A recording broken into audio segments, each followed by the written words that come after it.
Amado Dios y Padre que estás en los cielos, te damos la gloria y la honra porque usted es el único que se la merece.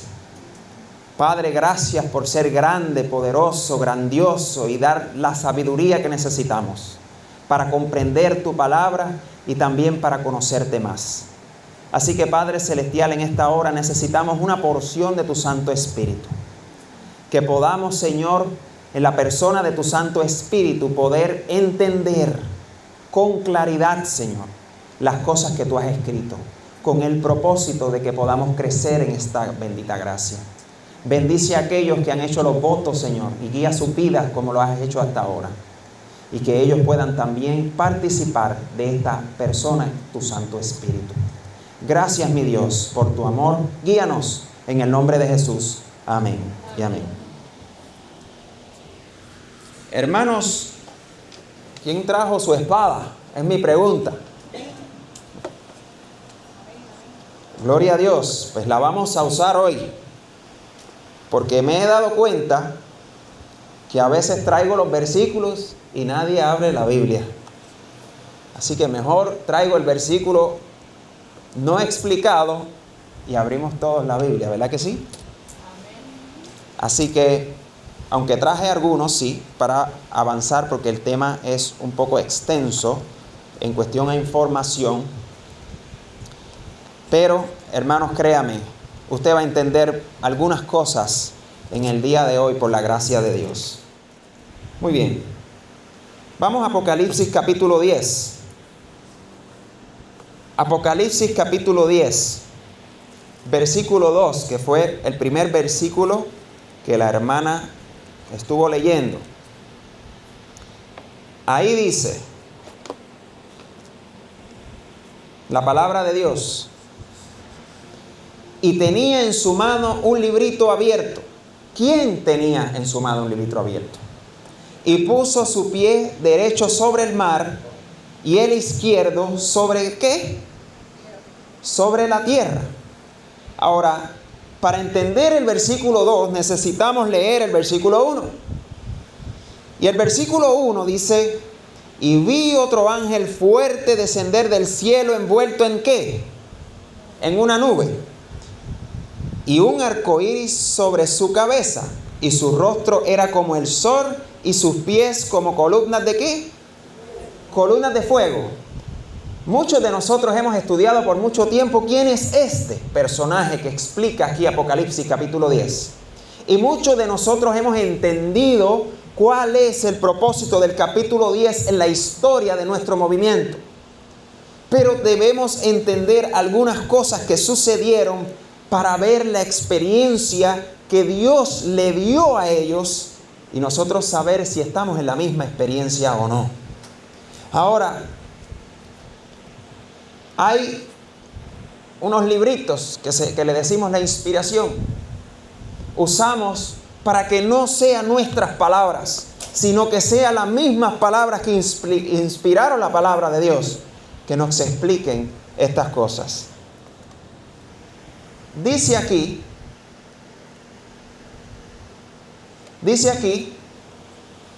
el ángel poderoso que instruyó a Juan era nada más que ¿quién? Que Cristo. Cuando coloca su pie derecho sobre el mar y su pie izquierdo sobre la tierra seca, muestra la parte que desempeña en las escenas finales del gran conflicto con Satanás. Esta posición denota su supremo poder y autoridad sobre toda la tierra. El conflicto se ha intensificado y agudizado de una época a otra y seguirá intensificándose hasta las escenas finales. ¿Será que usted y yo hemos visto eso en nuestros días? Se estará intensificando las escenas. Así que esto nos deja ver quién es aquel que se paraba en el mar y en la tierra como un ejemplo de que se estaba teniendo control este mensaje del mundo entero. Esto era para el mundo. Ahora, sigue diciendo, cuando la obra magistral de los poderes de las tinieblas llegará a ¿qué cosa? Al máximo. ¿será que el poder de las tinieblas ya está al máximo o todavía le falta? Todavía le falta. Todavía hay varias cosas. Todavía vemos cosas que sí, las cosas están malas, pero todavía se van a intensificar un poco más. Por esa misma razón es que necesitamos esta gran experiencia de estos truenos. Ahora, manuscrito del 1900. Mire lo que dice aquí. Muy bien, aquí dice: la posición del ángel, un pie sobre el mar y el otro sobre la tierra, significa la extensión de la proclamación del mensaje. Cruzará los anchos océanos y será proclamado en otros países y en todo, ¿qué dice? El mundo. La comprensión de la verdad, la alegre recepción del mensaje, están representadas por el acto de devorar el libro. Así que ahora entendemos por qué, ¿verdad?, se devoró el libro. ¿El libro de quién se devoró? ¿De quién era el libro? ¿Quién me puede contestar esa pregunta? ¿Qué libro? El libro de Daniel era el libro. ¿Por qué el libro de Daniel? Porque el libro de Daniel, Dios le dijo a Daniel, aguanta las palabras, que están selladas. ¿Para cuándo? Para el tiempo del fin. Pero ahora Jesús le está diciendo a Juan, mira, yo te voy a decir ahora las palabras. Yo te voy a decir algo. Pero también le dice, aguántate un poco. Vamos a seguir mirando. Dice, menciona la comprensión de la verdad. Así que no había total comprensión de la verdad. Mira la otra cosa que dice, y me llama mucho la atención. La alegre recepción del mensaje. No es un mensaje que meramente se recibe por recibirlo, sino se recibe alegremente. Eso tiene que tener buenas noticias. Cristo viene pronto. ¿Verdad que sí? Otra cosa dice, están representadas por el acto de devorar el libro. La verdad en cuanto al advenimiento de nuestro Señor es un precioso mensaje para nuestras almas. ¿Sí o no? Amén. Gloria a Dios. Ahora, tenemos que mirar algo importante en Apocalipsis. Apocalipsis capítulo 10. Capítulo 10, versículos 5 y 6. Vamos a leer un poquito ahí. Y dice, del 4, dice, y cuando los 7 truenos hubieron emitido sus voces, ya iba a escribir y oí una voz del cielo que me decía, ¿qué cosa? Sella las palabras. Y sigue diciendo, sella las cosas que los 7 truenos han, ¿qué dice? Han dicho, y no las escribas. Y la 5 dice, y el ángel que vi en pie sobre el mar y sobre la tierra levantó su mano, ¿a dónde? Al cielo. ¿Y qué dijo? Y juró por el que vive para siempre jamás, que creó el cielo y las cosas que están en él, y la tierra y las cosas que están en ella, y el mar y las cosas que están en él, que el tiempo no sería ¿qué? Ahora, comprendemos como hijos y pueblo de Dios que proféticamente iba a haber un tiempo que se iba a decir el tiempo no sería más. Ahora, cuando vamos al libro de Daniel entendemos cuándo es ese tiempo. Porque Daniel 8:14 dice, y 2300 tardes y mañanas, ¿y qué? El santuario será purificado. Debemos sabernos eso de memoria. Ahora, aquí a Juan se le está diciendo, mira, sella las palabras, porque esto es para el tiempo del fin. Pero vino el ángel, levantó su mano y juró que el tiempo no sería más. ¿Qué tiempo es ese? El tiempo profético. Jesús levanta su mano, que es el ángel, lo vimos en la inspiración, que es el ángel, levanta su mano al cielo y jura. Porque ¿sabe qué? La Biblia le dice a usted que usted no puede jurar. ¿Por qué? Porque usted no cumple. Por esa razón usted no puede jurar. El único que puede jurar es aquel que cumple. Y el único que cumple se llama Jesús. Así que Jesús levantó su mano y dijo, después de las 2300 tardes y mañanas, el tiempo no sería más. Quiere decir, hermanos, que nadie puede colocar un tiempo después de ese tiempo, porque Jesús levantó su mano y juró que no iba a haber otro más. ¿Entendemos esa parte? Gloria a Dios. Ahora, mira lo que dice Inspiración. El tiempo no sería más, 3 de diciembre. Y el ángel que vi en pie sobre el mar y sobre la tierra levantó su mano al cielo y juró por el que vive por los siglos de los siglos que el que creó el cielo y las cosas que están en él, y la tierra y las cosas que están en ella, y el mar y las cosas que están en él, que el tiempo no sería más. Ahora, vamos a mirar esto. Y clamó a gran voz, como ruge un león, y cuando hubo clamado, ¿qué cosa? 7 truenos emitieron sus voces. Esto está hablando Apocalipsis capítulo 10, versículo 3. Y vamos a mirar algo en estos versículos. Estos versículos nos dicen, ¿se acuerdan de el himno que tocamos hoy? Señor mi Dios. Usted sabe que hay una estrofa que dice que la voz de Dios es como estruendo de truenos. No sé si se fijó en eso. Ahora, mira lo que dice. Cuando los 7 truenos hubieron emitido sus voces. Así que los truenos no es un ruido, no es algo como lo que vemos en la lluvia, sino tiene un mensaje que dar.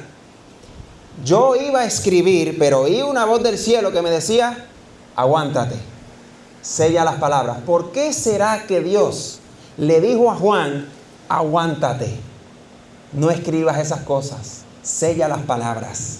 ¿Usted sabe por qué, hermanos queridos? Porque Dios necesitaba que la experiencia se diera, no explicar la experiencia para que cualquiera cogiera y dijera, esa es mi experiencia, sino que el pueblo pudiera pasar la experiencia, y después de pasar la experiencia, si salía flotante, decía, definitivamente eso fue una experiencia de Dios. Así que, mira lo que sigue diciendo. Y el ángel que vi en pie sobre el mar, y eso está explicando, ¿verdad?, el que juró, pero mira el final que dice que el tiempo no sería más. Así que esas voces se dieron dentro del periodo de tiempo de cuando Jesús juró que el tiempo no sería más. No sé si me explico en esta mañana, hermanos, pero los versículos están posicionados de tal manera que te dejan ver que hubo algo que pasó dentro del periodo de las 2300 tardes y mañanas, que cuando Jesús juró que no fuese más, eso ya pasó. Esa experiencia ya sucedió. Eso quiere decir que esa experiencia está dentro de las 2300 tardes y mañanas.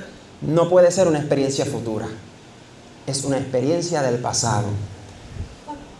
Y eso es lo que tenemos que mirar. Mire lo que dice Inspiración. Después que los 7 truenos emitieron sus voces, se le ordena a Juan como a Daniel, con respecto al librito, sella las cosas que los 7 truenos han dicho. Juan ve el librito, el cual le ha quitado los sellos.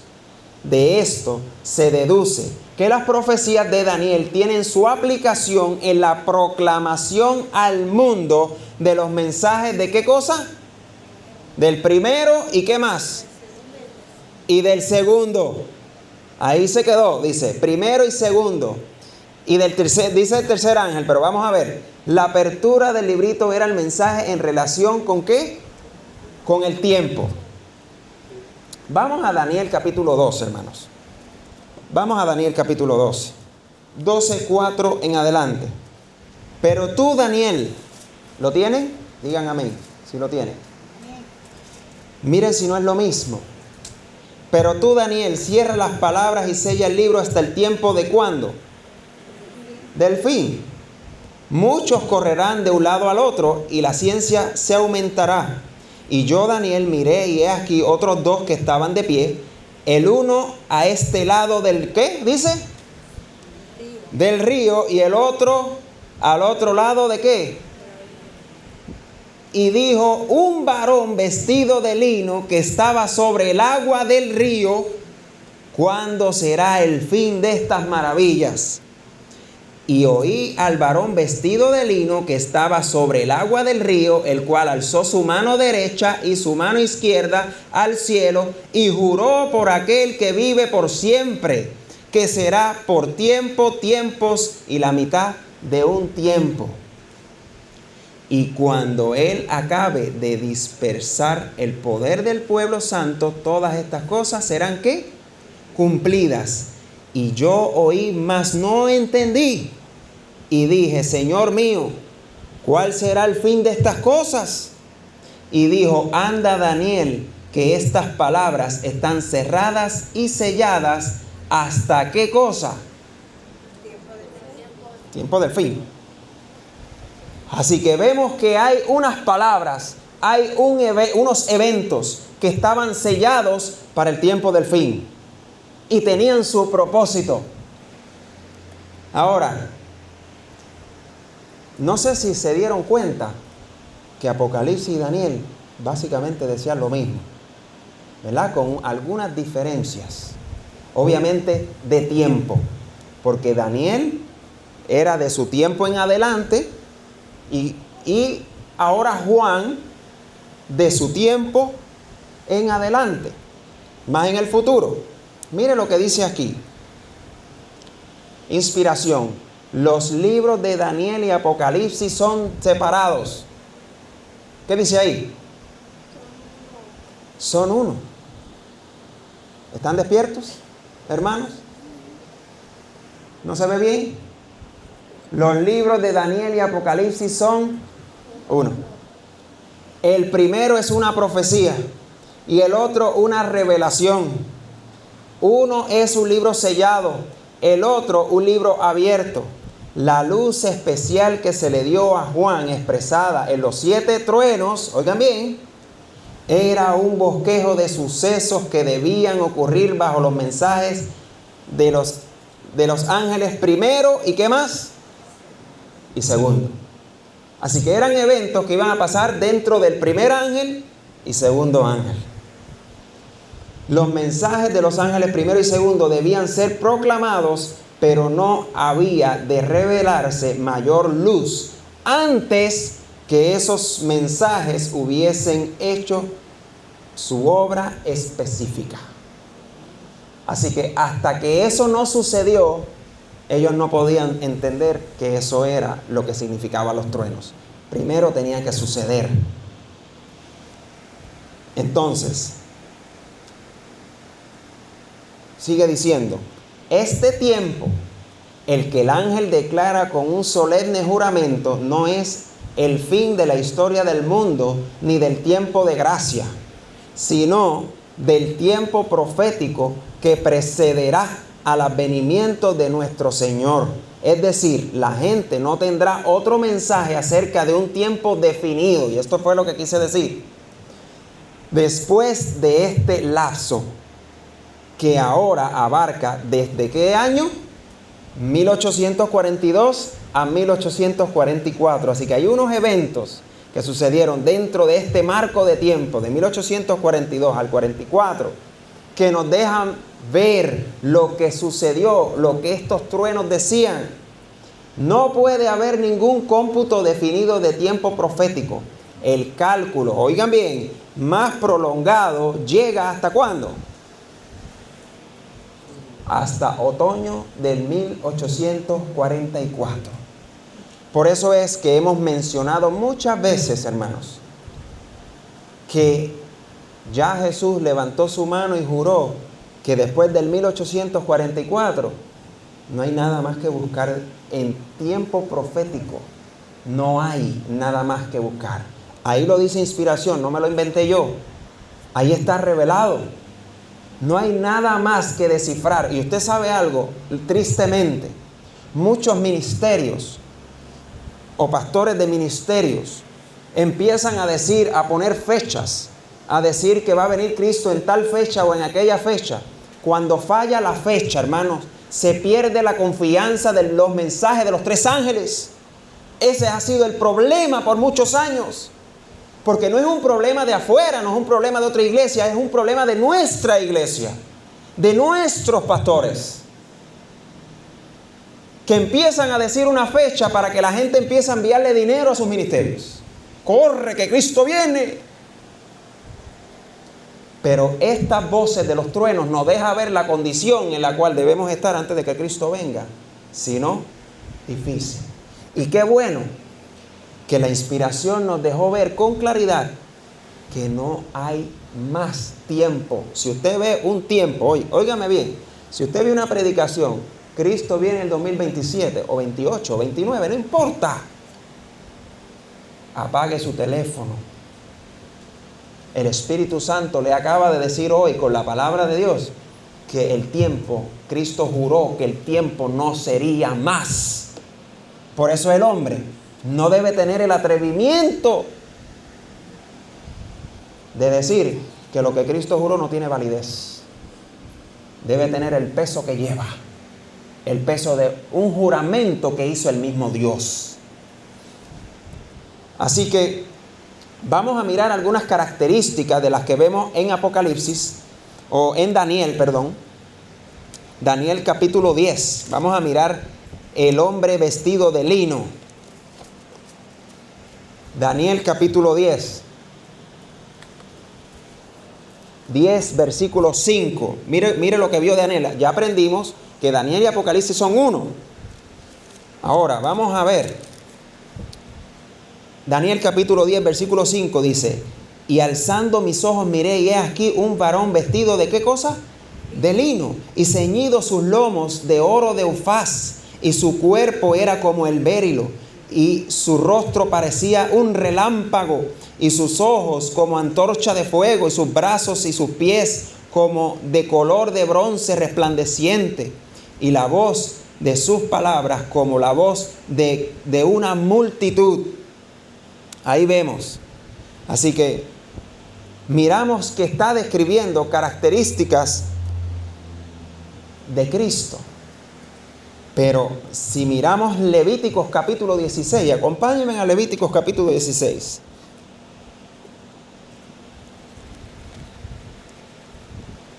Tenemos que aprender unas cositas.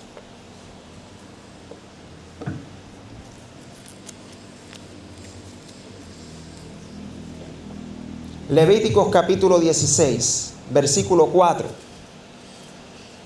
Dice, y aquí está hablando de el día de expiación en el capítulo 16, ¿estamos de acuerdo? Ahora, en el día de expiación la vestimenta cambiaba. El sacerdote común se vestía de blanco completo con un cinto. Pero ahora miramos lo que dice la palabra de Dios. Dice, y se vestirá la túnica santa de lino, y sobre su carne tendrá calzoncillo de lino, y se ceñirá de cinto de lino, y con la mitra de lino se cubrirá. Son las santas vestiduras. Lavará pues su carne con agua, y luego se vestirá con ellas. Y el 32 nos menciona: y hará la reconciliación el sacerdote que fuere ungido, y cuya mano hubiere sido consagrada para ser sacerdote en lugar de su padre, y se vestirá las vestimentas de lino, las vestimentas santas. Así que aquí en el capítulo 16 está hablando de unas vestimentas que el sumo sacerdote se tenía que poner para hacer otra obra. No la obra diaria, sino una obra de una vez al año. Así que tanto Daniel como Juan vieron a este ángel vestido con unas vestimentas de lino. Quiere decir que Jesús ya estaba listo para hacer algo. Estaba listo para entrar a un lugar. Estaba listo para cumplir con una obra diferente a la que estaba haciendo en ese momento. Y vamos a mirar un poco. No sé si usted conoce, yo he enseñado este librito. ¿Conoce este librito del pastor Longborough? Yo le he dicho que si puede conseguirlo, está bien difícil, pero si puede conseguirlo, hágalo. También aparece digital. Usted lo pone así, el Gran Movimiento Adventista, y aparece digital en la colección de Espíritu Profecía. Aparece. Y todos los comentarios de este libro están ahí. Mire lo que dice aquí. La descripción de Jesús estando vestido de lino indica su ministerio de sumo sacerdote. ¿En dónde? en el lugar santísimo del santuario celestial. Ahí nos da los versículos que leímos. E indica que este mensaje es especialmente para quienes viven durante el antitipo o típico del día de ¿qué? Así que, ¿de quién está hablando? Está hablando de la Odisea, del tiempo de la Odisea. Ahora, miramos nuevamente Apocalipsis capítulo 10, versículo 3, para volver a que nuestra mente entienda lo que viene sucediendo aquí, porque ahora entendemos algo. Y clamó a gran voz, como ruge un ¿qué? Un león. ¿Cómo se conocía a Jesús? Así que Jesús abrió su boca y va a decir algo, porque cuando Él habla hay estruendo. Y cuando hubo clamado, ¿usted sabe lo que significa clamado? ¿Qué significa? Clamar, clamor. ¿Le hace sentido esa palabra? Había algo que se llamaba clamor de medianoche. Habían otros clamores dentro de esos mensajes. Así que Jesús habla duro, fuerte en esta experiencia y dice: y cuando hubo clamado, 7 truenos emitieron sus voces. Así que este estruendo, Daniel lo menciona como el estruendo de muchas aguas. Pero Juan dice truenos, estos truenos que sonaron. Mire lo que dice aquí. Joseph Bates escribió en 1847 un folleto titulado Second Advent Waymark y High Heat, que enumera, y esto es lo que yo no había visto en otros predicadores. Ninguno me puede decir específicamente qué cosa era o qué eventos específicos eran, pero aquí José Bates, después que pasa la experiencia, porque vemos que fue en 1847, él escribió un folleto porque él estaba tomando registro de todas las cosas que venían sucediendo, igual que el pionero Longborough. Y mira lo que dice. Enumera descritos 7 eventos especiales que ocurrieron bajo los mensajes del primero y segundo. Estos 7 eventos maravillosos fueron también cumplimientos de la profecía bíblica. Ahora, vemos que eso ellos sabían y se había registrado. Y por eso vamos a empezar a enumerar cuál fue el primer evento. Y usted dice: wow, ese fue el primer evento. Sí, y vamos a recordar muchas cosas. Número 1. Aquí están los 7 truenos. Aquí está el primero de ellos. Que dice, número 1, la proclamación del evangelio eterno. Eso es, hermanos, el primer trueno. ¿Usted sabe por qué? Porque esa verdad estaba sellada. Cuando el ángel come el libro de Daniel, entonces se abre el entendimiento. Y ellos entienden, pero no tan solo hay entendimiento, sino también hay un poder que guía al pueblo de Dios a llevar esto a hacer efecto, en donde dice el ángel de capítulo 10, que se paró en el mar y se paró en la tierra. ¿Qué quiere decir? Que debe tener cumplimiento para que sea uno de los truenos, debe tener cumplimiento en el mundo entero. Ahora pregunto, ¿la proclamación del evangelio eterno del primer ángel tuvo connotaciones mundiales? Pues cumple con esta descripción. Ahora, menciona también Mateo capítulo 25, del 1 al 4. Yo quiero ir allá un momentito. Mateo capítulo 25. Aquellos que saben lo que dice el libro de Mateo capítulo 25. Muy bien. Las 10 vírgenes. Ahora, para yo entender o yo describir que la proclamación del evangelio eterno o dentro de la proclamación del primer ángel se dio o es uno de los truenos, tiene que tener base y cumplimiento con Mateo 25. ¿Usted sabe por qué? Mire lo que dice aquí. Entonces el reino de los cielos será semejante a 10 vírgenes que tomaron sus lámparas, salieron a recibir al esposo. Ahora vino Guillermo Miller y todos los pastores que aceptaron este mensaje, porque a la vez que lo aceptaban, leímos y estudiamos aquí que dejaban sus trabajos y no le importaba si no cobraban. ¿Verdad que lo estudiamos? Y salían a la calle a predicar el mensaje porque eso fue lo que despertó a los adventistas. Ahora, ¿qué le falta a los adventistas para que despierten? La proclamación del Evangelio eterno otra vez. Eso le falta. Ahora, alguien por ahí gritó, viene el esposo, viene el esposo.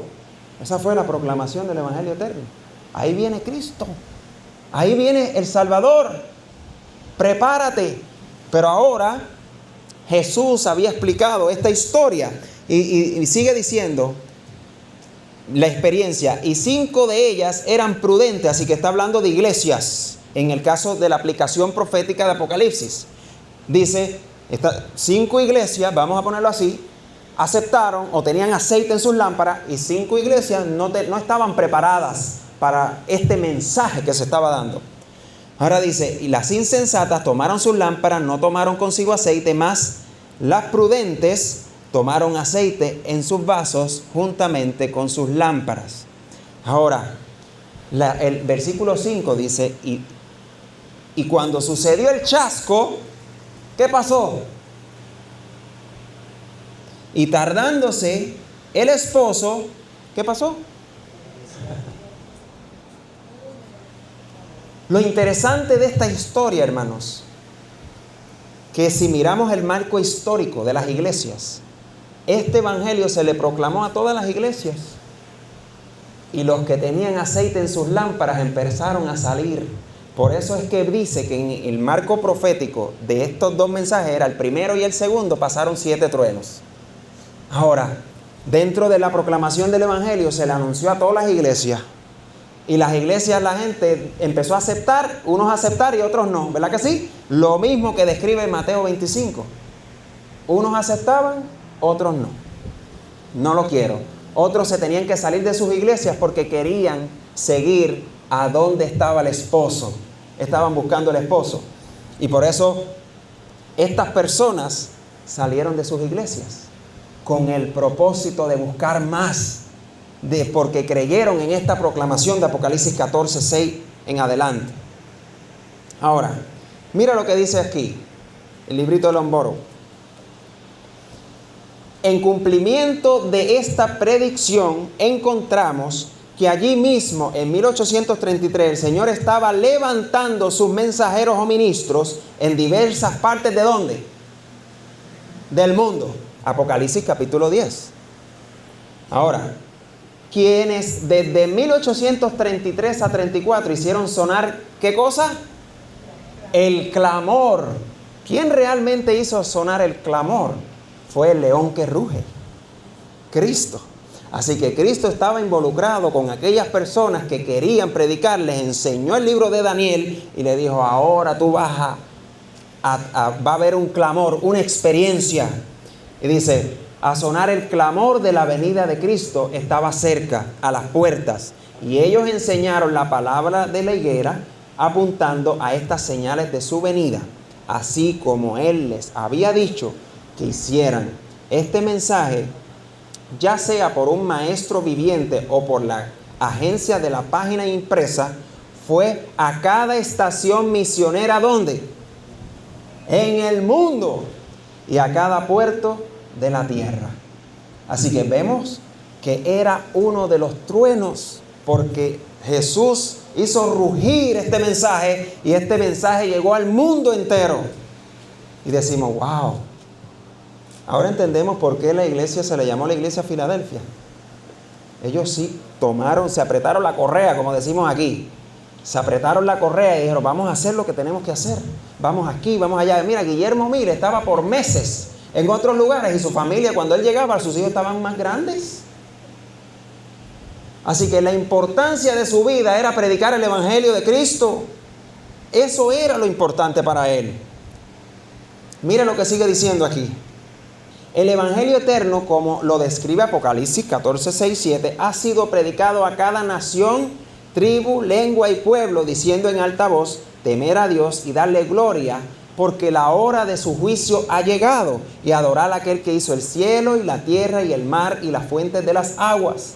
No se puede sustanciar con hechos ningún mensaje más claramente que este mensaje que ha sido llevado a toda nación y lengua bajo el cielo en el espacio de muy pocos años, sobre la predicación de la venida de Cristo en 1843.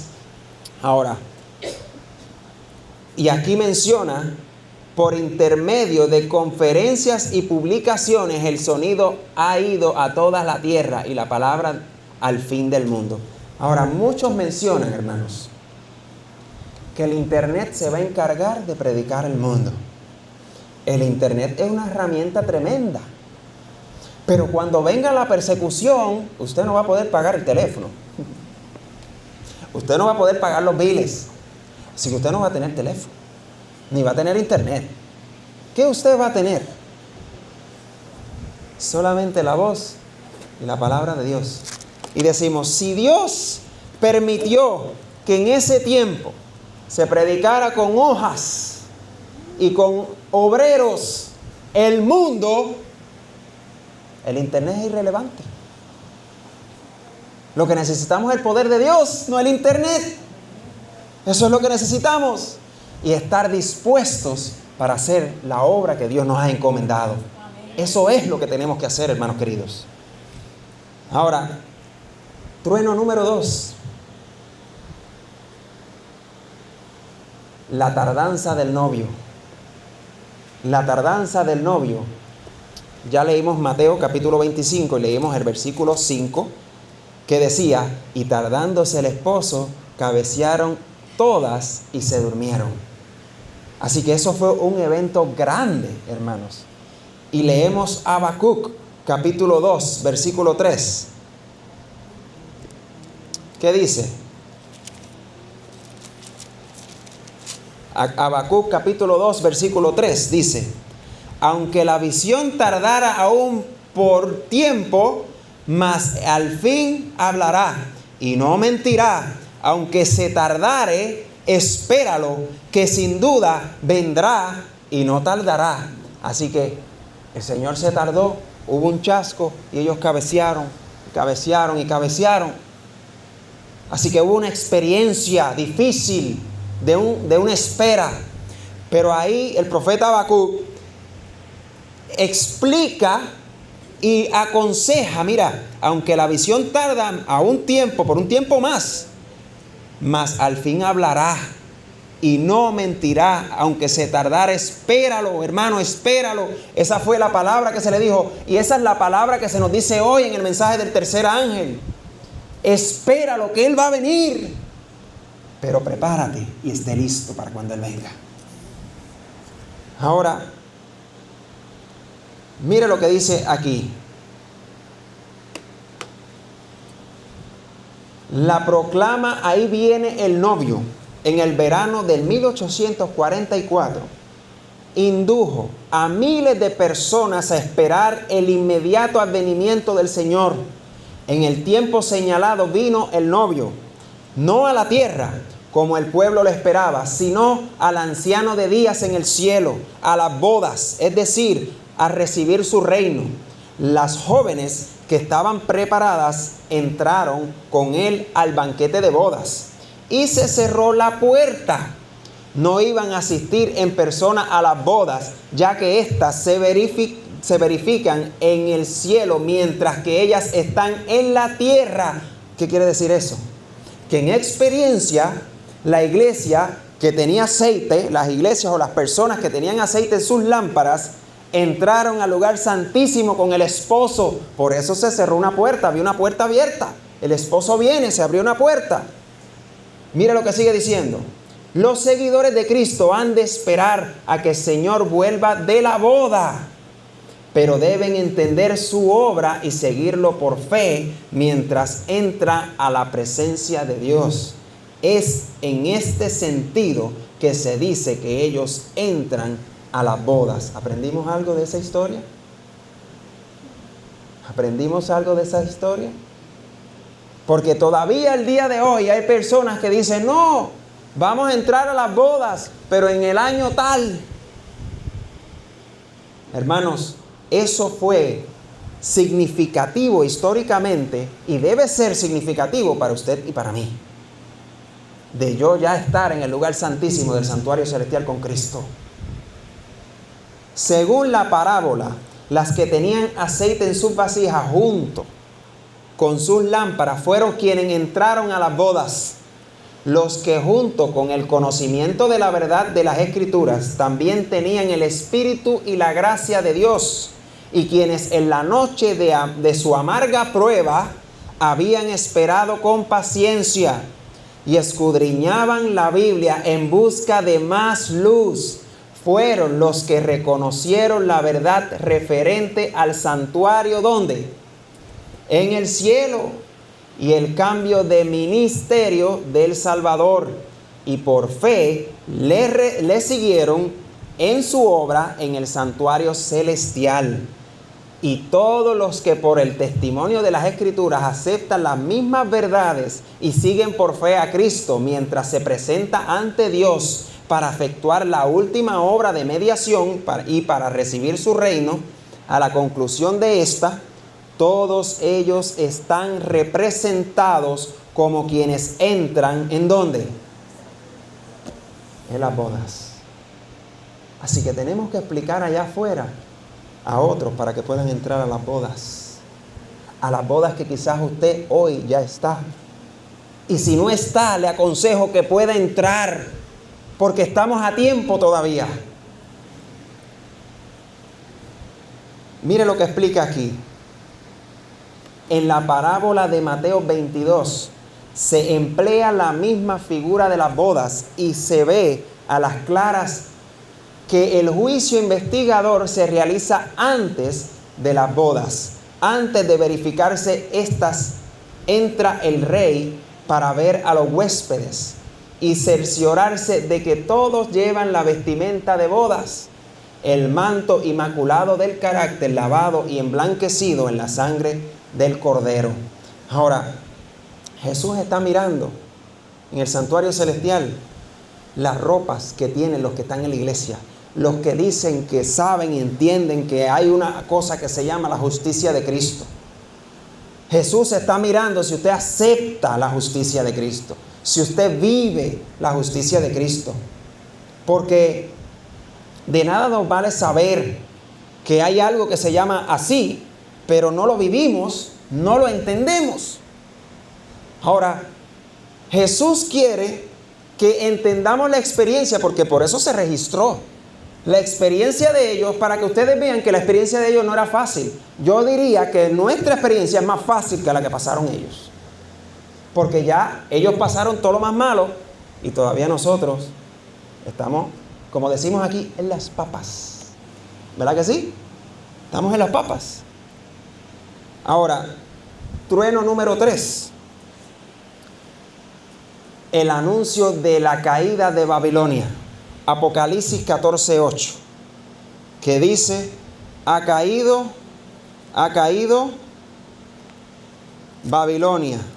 Vamos a ver.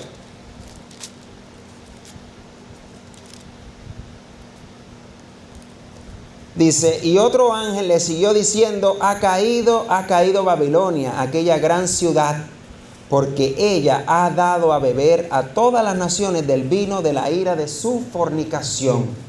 Así que el anuncio, y vamos a entender aquí históricamente qué representaba eso. El anuncio de ha caído Babilonia, era en el sentido de que otros pudieran entender que mira, ya, en otro lugar no hay nada que buscar. Por eso empezaron a salir. Por eso anuncia, sal de ahí, pueblo mío, ¿verdad que le dice Jesús? Mire lo que dice Inspiración, hermano. Así entendimos un poquito más. Cuando las iglesias desdeñaron el consejo de Dios al rechazar el mensaje adventista, el Señor a su vez las rechazó. El primer ángel fue seguido por un segundo que proclamaba, ha caído Babilonia, la gran ciudad, porque ha hecho beber a todas las naciones del vino del furor de su fornicación. Los adventistas entendieron que este mensaje era un anuncio de la caída moral de las iglesias como consecuencia de su rechazamiento del primer mensaje. Y ese fue el problema. No aceptaron el primer mensaje y por eso Dios los estaba rechazando como iglesias. Y sigue diciendo, la proclama "ha caído Babilonia" se dio en el verano de 1844. Así que estamos dentro del marco todavía de 1844. Y como resultado de ella, cerca de 50,000 personas abandonaron esas iglesias. Así que el hecho de que Carlos Fitch, Dios le haya llamado a decirle a todo el mundo, ha caído Babilonia, ahí vemos cuántas personas salieron de sus iglesias corriendo porque entendieron el mensaje. Muchas otras no, pero muchas personas sí lo entendían. Ahora, yo pregunto, hay un segundo llamado de este mensaje, ¿verdad que sí? ¿Para quién será? Porque si entendemos el efecto de la primera vez, entendemos que tiene un efecto la segunda más o menos parecida o igual. Mire lo que dice aquí. Solamente la última parte, no voy a leer todo, solamente la última parte, que dice, en su descripción profética de las 7 iglesias, vemos que a la caída de la iglesia de Sardis sigue la de Filadelfia, o como su nombre indica, del amor fraternal. Así eran realmente los 50,000 creyentes quienes por el mensaje del segundo ángel salieron de las diversas iglesias y se unieron en un lazo de amor fraternal sobre la gran verdad cardinal del advenimiento inmediato de Cristo. Así que ellos recibieron el primer ángel y el segundo, y entendieron el segundo, porque no dijeron, no, eso no es para mí, no, eso no es para mí, yo no tengo que salir de ningún lugar porque yo estoy bien, yo soy rico y de nada tengo necesidad, ¿verdad? Así que ellos entendieron y salieron de sus iglesias. Ahora, por algún tiempo muchas iglesias aceptaron su obra, pero cuando rechazaron la verdad del advenimiento, intentaron eliminar toda disensión al respecto. Los que habían abrazado la doctrina fueron puestos de esa manera en una situación de ¿qué cosa? De gran prueba y ¿qué más? Y perplejidad. Así que fueron perseguidos. Amaban sus iglesias y no querían separarse de ellas.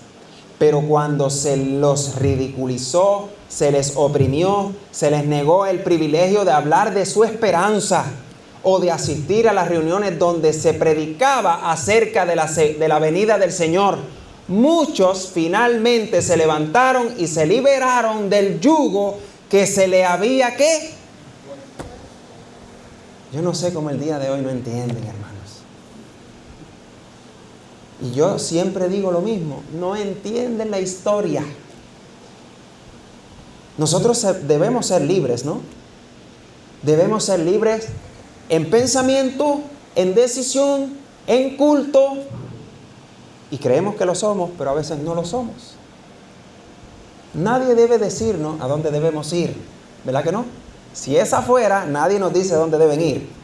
Pero cuando estamos en un lugar que la iglesia dice, si te vas para allá, estás perdido. Tienen un yugo que se le ha impuesto. Y vemos que las mismas cosas que ellos querían recibieron el mensaje de los primeros y segundo ángel, ahora le querían decir a sus hermanitos en las iglesias, hermano, mira, viene Cristo, hermano, viene un juicio, hermano, por favor, mira, acepta este gran mensaje de amor. No podemos salir de aquí. No, nos van a regañar, como decimos nosotros, ¿verdad? Nos van a regañar, nos van a perseguir. Y vemos la experiencia. Se burlaban, los oprimían, los ridiculizaban y le negaban el privilegio de hablar de su esperanza. Le hablaban el privilegio de hablar de la verdad. ¿Acaso se ha oprimido eso en las iglesias? Sigue diciendo, los adventistas, cuando vieron que las iglesias rechazaban el testimonio de la palabra de Dios, no pudieron considerarla más como parte de la iglesia de Cristo, columna y baluarte de la verdad. Y cuando el mensaje de la caída de Babilonia comenzó a anunciarse, se sintieron justificados al separarse de su ¿qué? Se sintieron bien. ¿Usted sabe por qué? Porque no estaban siguiendo a los hombres. Ya se dieron cuenta que estaban siguiendo a Jesús. Estaban siguiendo la voz que les estaba diciendo: salir de ella, pueblo mío. Que nosotros hoy, hermanos, podamos escuchar esa voz. Que nosotros hoy podamos entender que hay una voz que nos grita como un león. Hubo una experiencia y esa experiencia se está repitiendo en el mensaje del tercer ángel. ¿Sí o no? Desde que se rechazó el primer mensaje, un cambio lamentable ha ocurrido en las iglesias, puesto que la verdad ha sido menospreciada. Se ha recibido el error y se lo ha alentado. El amor por Dios y la fe en su palabra se han enfriado.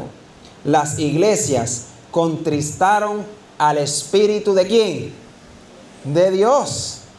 Y en gran medida éste se retiró de ellas. No importa lo que podamos decir, si la experiencia de la iglesia libre, que les voy a hablar de mí, de la iglesia que yo pertenezco, porque yo sí me atrevo. Si la experiencia de la iglesia libre es perseguir a aquellos que hablan la verdad, es ridiculizar a aquellos que hablan la verdad, es no permitir que se abran los púlpitos estas verdades que no entienden muchos, entonces dice aquí, inspiración. Las iglesias contristaron el Espíritu de Dios y en gran medida éste se retiró de ellas. ¿Qué me dice a mí que el Espíritu de Dios no se puede retirar de estas si yo hago esas cosas?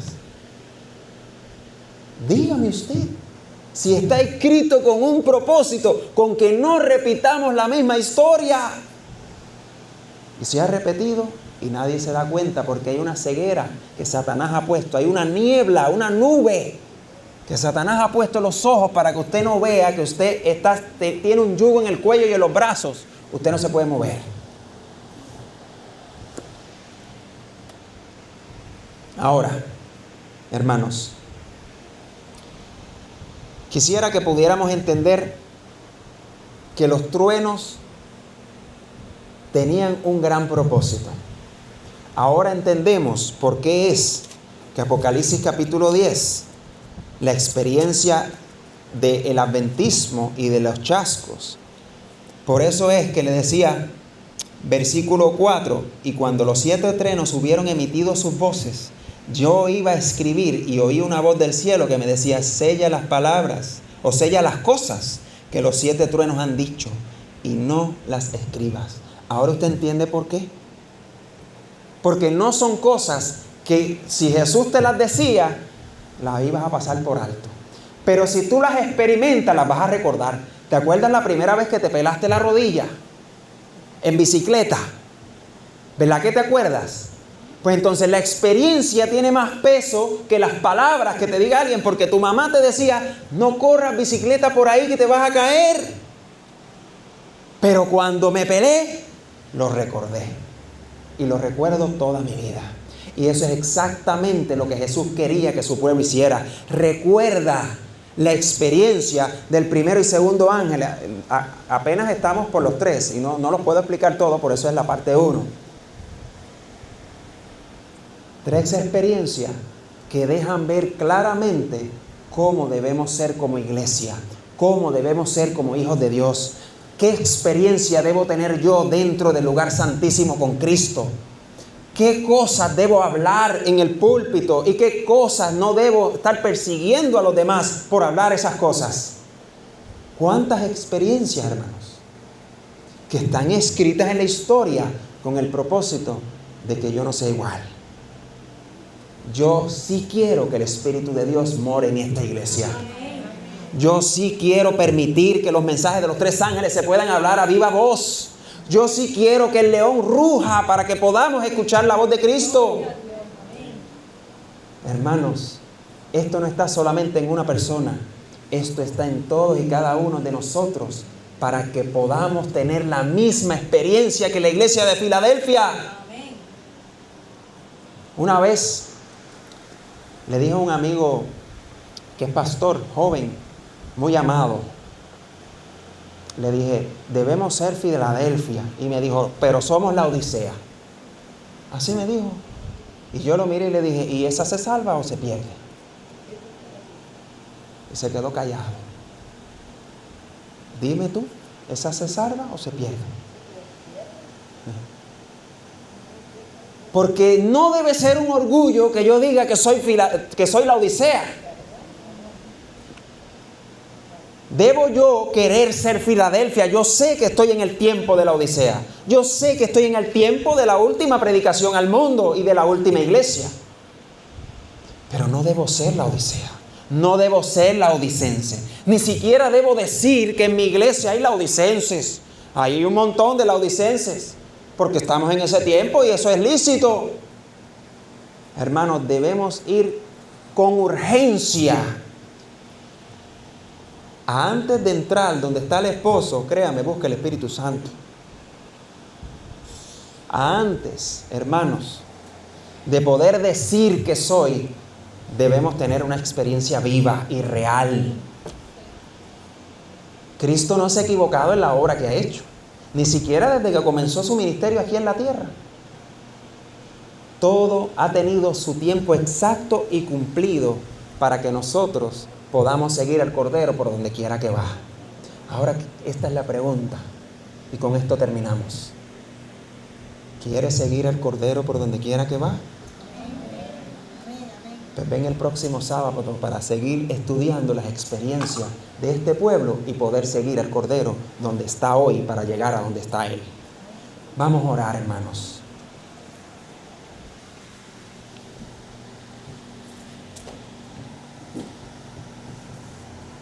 Padre nuestro que estás en los cielos, grandioso Padre que nos has dado todas las cosas que necesitamos con el propósito de no repetir la historia. Quiero pedirte por esta iglesia, por cada uno de los miembros de esta iglesia, porque yo sé que eso es lo importante aquí. Padre, te pido que ellos puedan entender esta historia con el propósito de no repetir los errores pasados. No repetir la historia de aquellas iglesias que rechazaron el primer ángel y el segundo. Que podamos ser de aquellos, Señor, que se levantarán en la mañana gloriosa victoriosos para recibir a Cristo en la nube y que se puedan levantar en el aire a recibir al Señor. Perdónanos, Padre Celestial, por todos nuestros pecados y ofensas. Límpianos, que podamos recibir las vestiduras blancas para que nuestro Salvador Cristo pueda, y el esposo pueda mirarnos y estemos con las vestimentas adecuadas y podamos entrar a esa gloriosa ciudad. Padre, guíanos como guiaste a la iglesia de Filadelfia y amonéstanos como amonestas a la iglesia de la Odisea. Déjanos ver con claridad que podemos ser una u otra si solamente lo decidimos. Que decidamos estar de tu parte, así nos cueste la vida. Y que podamos estar listos y firmes cuando ese momento llegue. Gracias, mi Dios, porque la historia nos deja ver con claridad lo que somos y lo que hemos de ser, si así lo queremos. Así que, Padre, guíanos y que podamos tener el amor fraternal que tenía Filadelfia y que podamos ser llamados hijos tuyos. Gracias, Señor, porque te hemos orado, implorado y clamado en el nombre poderoso de Cristo Jesús. Amén y amén.